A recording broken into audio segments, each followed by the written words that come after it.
maro ro malegnatsika miaraka amanjatoniko arô te ampisaraka hoendragna ary vo maikana mpitambatra volagniny jirano hoe maro zipa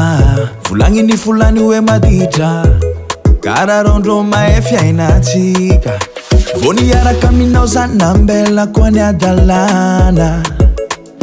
no fampirafesana fahotana ankilanao za tamana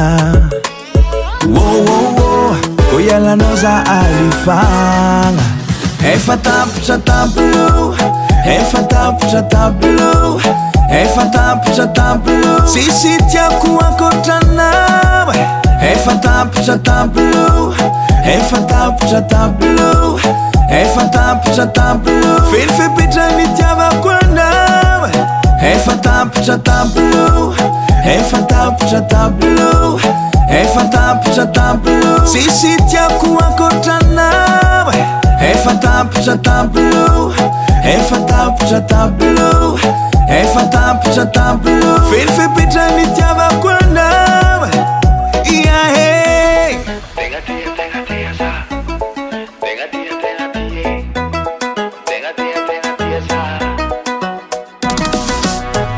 anaja anao za masaky mifanta idoko aminao nambanambolana mahantra ariza ty fanja efa tantara taloako makasiky fanja mitie izy mivandravandra za manambady tsy fantany angamba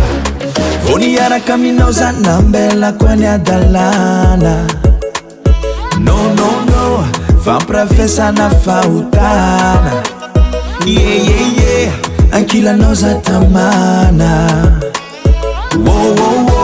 ko ialanao za alifagna efa tampitra tampolo efa tampitra tampolo efa tampitra tampolo sisy tiako ankotrana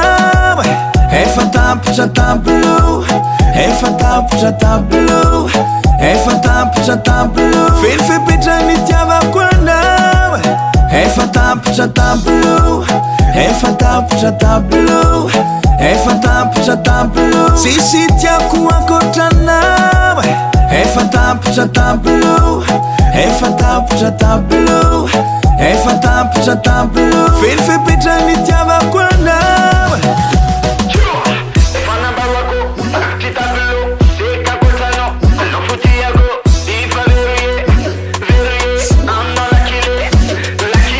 karapamboly ndraiky angady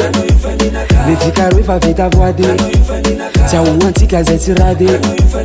anao reo vary miankady efa tampitra tampolo efa tampitra tampolo efa tampitra tampolo sisy tiako ankotrana efa tampitra tampolo efa tampitra tampolo efa tampitra tampolo fely fepetrany tiavako anao efa tampitra tampolo efa tampitra tampolo efa tampitra tampolo sisy tiako ankotrana efa tampitra tampolo efa tampitra tampolo efa tampitra tampolo fely fepetrany tiavako anao Davant Record.